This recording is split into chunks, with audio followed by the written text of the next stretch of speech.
বেঁচে থেকে একবার মরে দেখো, তোমাকে কে কেমন ভালোবাসে তুমি বুঝতে পারবে।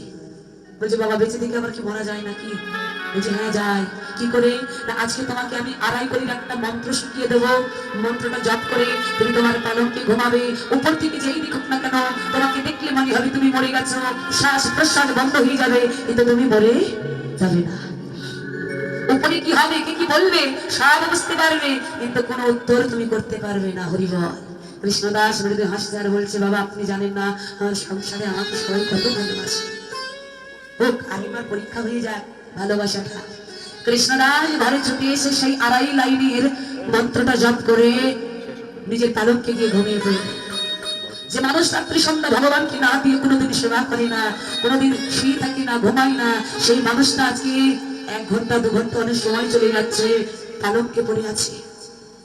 তার স্ত্রী চিন্তা করলেন মনে হয় শরীরটা ভালো না, একটু ঘুমিয়ে দিচ্ছে, একটু ঘুমা এমনি উঠে যাবে, এই কথা চিন্তা করে অপেক্ষা করলেন, কিন্তু না, অনেক সময় অতিবাহিত হয়ে যাচ্ছে, কিন্তু মানুষটার আজকে ওঠার যেন নাম নাই। স্ত্রীর ভয় হলো কিছু হলো না তো, সত্যি সত্যি 1 পা 2 পা করতে করতে দরজায় গিয়ে দাঁড়িয়েছে। হ্যাঁ গো, কই গো, ঘুমাতে হবে? তোমার রাধা মাধবকে সেবা দিবে না? ওঠো, বেলা হয়ে গেল, একবেলা সেবা বঞ্চিত হয়ে গেছে, চলো ওঠো। কোনো সাড়া দিচ্ছে না। আর একটু কাছে এগিয়ে গেলেন, কি ব্যাপার, এই মানুষটা তো কোনোদিন এমন করে ঘুমায় না। কাছে গিয়ে ভয় হয়েছে, তাই কি করেছে গা পারস করে হ্যাঁ গো ওঠো এই বলে যে একটা ধাক্কা দিয়েছে না, দেহটা শিথিল হয়ে পালক ঢলে পড়েছে। আর যে ঢলে পড়েছে তার স্ত্রীর ভয় হলো স্বামীর নিশ্চয়ই কোনো বড় কিছু হয়েছে। চিৎকার দিয়ে স্বামী বলে চিৎকার করে ডেকে উঠেছে। ওই এক চিৎকারে তারা যত প্রতিবেশী ছিল সবাই ছুটতে ছুটতে আসছে। এখন এত চিৎকারের শব্দ কেন, কান্নাকাটির শব্দ কাছে কি হয়েছে? পাশে স্ত্রী বসে চোখের জলে কাঁদছে, মা কাঁদছে, বাবা কাঁদছে, প্রতিবেশীদের বোঝা বাকি রইল না, ছেলেটা মরে গেছে। প্রতিবেশীরা যারা পাড়া প্রতিবেশী ওরাও চোখের জলে কাঁদছে আর আলোচনা করছেন, সমালোচনা। কি জানি এক প্রতিবেশী আরেকজনকে বলছে জানিস দিদি আমাদের এই এলাকা জুড়ে এই জমিদারের একটা লাখে একটা ছেলে ছিল যার মতো আর 2টি ছেলে হয় না।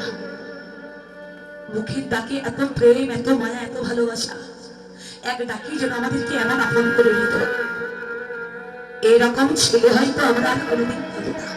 আরেকজন বলছে ওরে অমন করে বলিস না, ওই কৃষ্ণদাস আমাদের স্পন্দন ছিল, হৃদয় স্পন্দন, চোখের মনি ছিল, হারিয়ে ফেললাম।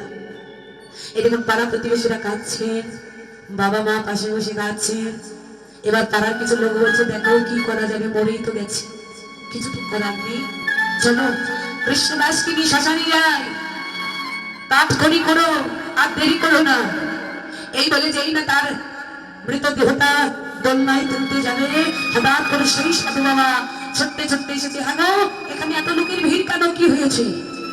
এক প্রতিবেশী লেখলেন বাবা আমাদের জমিদারের ছেলে কৃষ্ণদাস হঠাৎ করে পালককে মনে পড়ে আছে, জানি না কি হয়েছিল। জানেন বাবা ছেলেটা আমাদের চোখের মনি ছিল, চিরতরে হারিয়ে ফেললাম ছেলেটাকে। বলছি দাদা তোমরা কি ভালো করে দেখেছো? আমি কিন্তু নারী দেখতে জানি। দাঁড়াও দাঁড়াও দাদা ভাই, এই সাধু বাবা কিন্তু সবই জানে, এটা কিন্তু ছলনা করছে পরীক্ষার জন্য। বলছি দাদা আমি নারী দেখতে জানি, তোমরা মনে ভুল করছো, ছেলেটা মরে যায়নি, দেখে মনে হচ্ছে না, আমি একবার দেখে নিই। কাছে গিয়ে নারী পরীক্ষা করছে, কাছে গিয়ে নারীটা পরীক্ষা করলে মানে কিছুক্ষণ নীরব, সাধু বাবা কথা বলছে না। এবার হঠাৎ করে চিৎকার দিয়ে উঠেছে, হ্যাঁ গো একটা ভালো খবর আছে, একটা সুখবর আছে। কি সেই সুখবর? তোমাদের কৃষ্ণদাস বেঁচে যাবে, একটা উপায় পেয়েছি খুঁজে। প্রতিবেশীরা চোখে জল মুছছে আর বলছে বাবা তাড়াতাড়ি বলুন কি হয়েছে, মানে কি করলে আমাদের কৃষ্ণদাস আর ফিরে পাবো। এবার একটু মন দিতে হবে মা, যেটা প্রমাণ করার জন্য আমাদের এত দূর আসা। সাধু বাবা বলছে প্রতিবেশীগণ উপায় একটা পেয়েছি, সেটা কি জানো?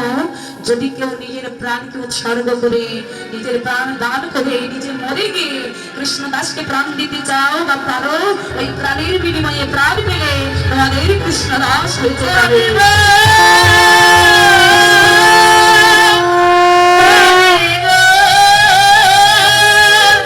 হরিবল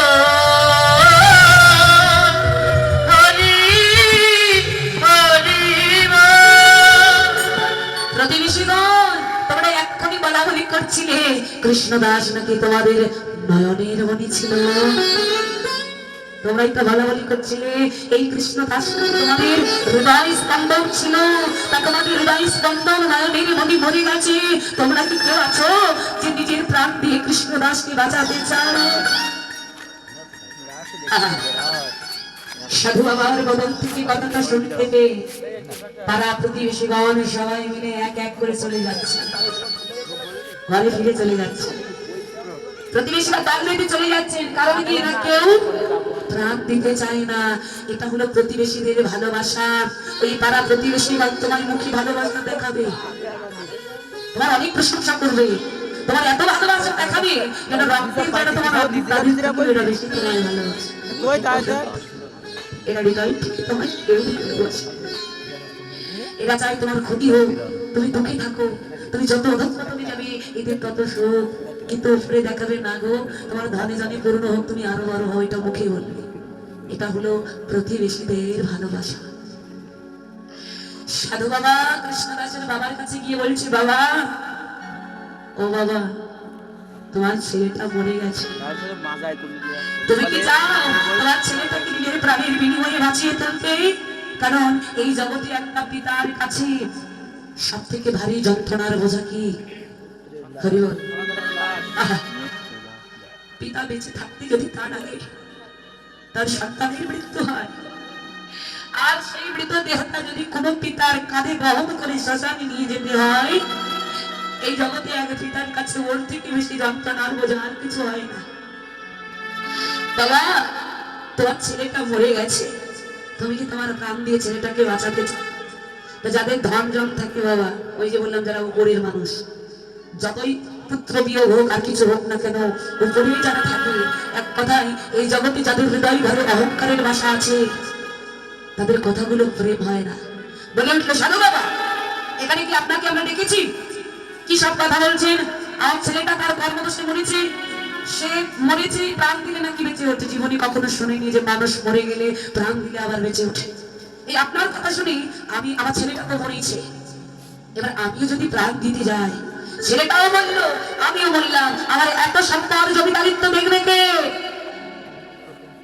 কৃষ্ণদাস মনে মনে বলছে, বাবা, একদিন ঘরে ফিরতে দেরি হলে তুমি ছেলেটাকে খুঁজতে বেরোতে, কোন পথে গেল, কোনো বিপদ হলো কিনা আকুল হয়ে যেতে। এই তবে তোমার ভালোবাসা, এই তোমার প্রেম, এই তোমার ভালোবাসা। সাধু বাবা ছুটে গেলেন তার মায়ের কাছে, মাগো, তোমার ছেলেটা মরে গেছে, তুমি কি তোমার প্রাণ দিয়ে তোমার ছেলেটাকে বাঁচাতে চাও? মা কেঁদে কেঁদে বলছে, সাধু বাবা, আমি জানি আপনি আমাকে সান্ত্বনা দেওয়ার চেষ্টা করছেন। এই জগতে প্রাণ দিলে জগতে কেউ কোনোদিন বেঁচে ওঠে না, এটা কোনো সত্য কথা নয়, আপনি আমাকে বিরক্ত করবেন না। কৃষ্ণদাস মনে মনে বলছে, মা, মানে আমি সত্যি বলছি, আমি তোমার প্রাণ চাই না মা, কিন্তু অপেক্ষা করেছিলাম, আশাই ছিলাম কি না তুমি হয়তো বললে যে সাধু বাবা, আমার প্রাণ দিলে যদি আমার ছেলেটা বাঁচে, আমার প্রাণটা আপনি এক্ষুনি উপরে নিয়ে নিন। কিন্তু তুমি ওই কথাটা একবারও বলতে পারলে না। এই তোমার ভালোবাসা।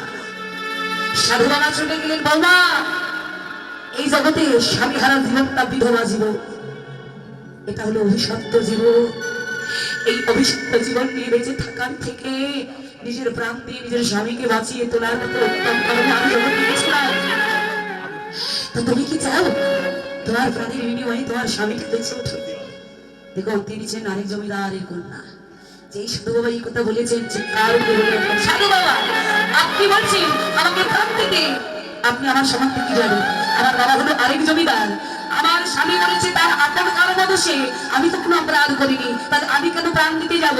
শুনুন, আমার বাবার যা আছে আমি যুগ যুগ ধরে পায়ের পানি পা তুলে দিয়ে খাবো, থাকবো, সুখে আনন্দে থাকবো, আমার কোনোদিন সুখের অভাব হবে না, আমি কখনোই আমার এই প্রাণ দিতে পারবো না।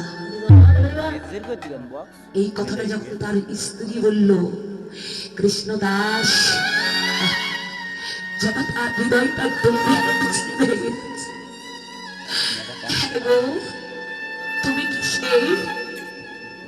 তুমি কি সেই বিবাহের প্রথম রজনীতে আমার হাতখানা ধরে বলেছিলে, স্বামী জীবনে বাঁচতে যদি হয়, সারাটা জীবন একসাথে সুখে দুঃখে বাঁচবো, আর যদি মরতে হয় জীবনে একসাথে মরবো।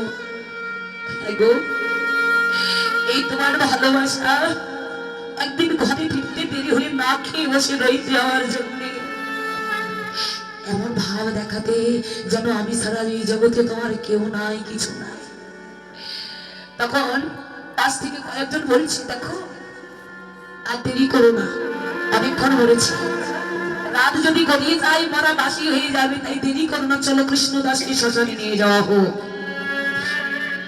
চারজনাকে কাঁধে করে বলো হরি হরিবল, বলো হরি হরিবল বলতে বলতে যে কাঁধে তুলেছে কৃষ্ণদাসের হাতটা ঝুলে পড়ে গেছে। এখন যেই ঝুলে পড়ে গেছে দূর থেকে তার স্ত্রী বলছে, দাঁড়ান দাঁড়ান একটু দাঁড়ান, নিয়ে যাবেন। স্ত্রী ছুটতে ছুটতে এসে দাঁড়িয়েছে। বৌমা কিছু বলবে মা? বলছে না, বলছিলাম কি ওই আমাদের বিবাহের সময় আমার বাবা ওই উপহার স্বরূপ আমার স্বামীর হাতে 5টা আঙুলে 5টা হীরের আংটি দিয়েছিল। বলছে মানুষটা তো মরেই গেছে, ওগুলো নষ্ট করে কি হবে, ওইগুলো একটু খুলে দিন তো আমার হাতে। যত বলছে কৃষ্ণদাসের ভিতরটা ভেঙে চলে চুরমার হয়ে যাচ্ছে, কিছু বলতে পারছি না। পাশ থেকে একজন বলছে, বৌমা গো মানুষটা তো অনেকক্ষণ আগে মরেছে, দেহটা ফুলে গেছে, আঙুলগুলো মোটা হয়ে গেছে, আংটিগুলো খোলা যাবে না গো মা। তখন তার স্ত্রী বলছে, কার করে দেখো মানুষটা তো মরে গেছে, এক্ষুনি আগুন দিলে পুরো ছাই হয়ে যাবে, ওই দামি হীরের আংটি দিয়ে কি হবে?